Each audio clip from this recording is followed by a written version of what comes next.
Okay, everybody, story number 6, Living Aboard with Chihuahuas, beginning part 1, episode 17. We finally got out of our house and the Borealis sold. Regardless of our tragic experience on the Borealis, see Lonnie's book. We decided we wanted to hang out in the forest and considered buying another boat. Our dogs see us as flawed. We don't walk on all fours, we don't bark, and we don't have tails. They call us Uff and Yip. They don't understand the car, but they sure like to ride. They're absolutely bewildered at what great hunters we are. One trip in the car and there's enough food for weeks. Ciao.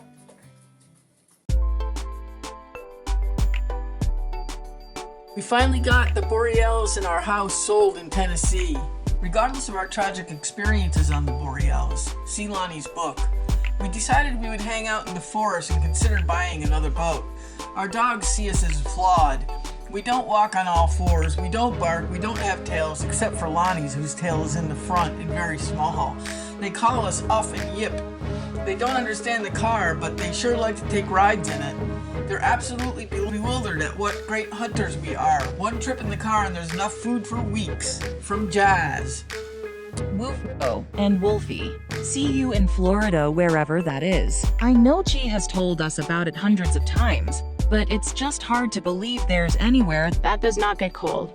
After dropping you off at Auntie Donna's place last night, we headed back to our stomping grounds. It's not the same without you here. Uff and Yip are getting the house cleaned up, and all the stuff sold. I didn't really get to say goodbye for as long as I would have liked. It would have been fun to have one last growling romp and a little bone guarding. Now when we run throughout the mostly empty house, it sounds strange in here, with most of the silly stuff Uff and Yip use put away into storage. Growls and barks sort of bounce off the walls, and it's hard to tell where they are coming from. I heard Chi barking earlier, and I could have sworn he was in the kitchen, when he was really at the front door. I tried a little bark myself. It sounded so big, hollow and fierce that I forgot it was me who made it. I jumped to the side with my Chihuahua special ability vertical leap to one side, and got the heck under the table, before I realized that it was just little old me, with a magnified bark bouncing off the walls of the two-story great room. It was hellacious, but you know me.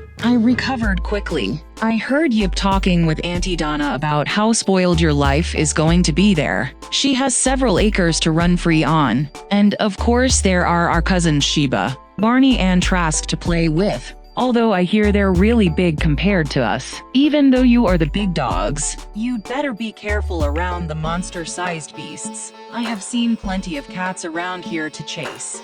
Auntie Donna says watch out for the white one, he's old and mean. But that young striped fellow is always good for a chase. Just stare him down, and when he can't take it anymore he'll take off. Be ready. It sounds to me like you guys are going to need the exercise by the way everyone is talking about the menu at Auntie Donna's. I always thought she didn't like me because she always trash-talked us small dogs. But she always slips me bacon when no one is looking. Just kiss up to her, and I'll bet you'll be eating out of the palm of her hand. Wolfie, maybe you should just stay away from the bacon. We don't call you the meatball for nothing. If you eat too much, there will be no flying for you. I mean, let's face it, liftoff is already a really big deal. I suppose I'm a bit jealous. I'm sure going to miss you guys. Yip says the bigger dogs will be better off with Auntie until we are more settled in Florida. Yeah, I know Chi and Wah are experts when it comes to Florida. They lived there before we all came along. But don't worry, you're only staying at Auntie's for a few weeks. We're all going to be Florida dogs soon. Say hello to the cousins for us. Okay, everybody, story 6, episode 17, and part 1, Living Aboard with Chihuahuas. Wolfie, maybe you should just stay away from the bacon. We don't call you the flying meatball for nothing. If you eat too much, there will be no more flying for you. I mean, let's face it, liftoff is already a really big deal. Ciao.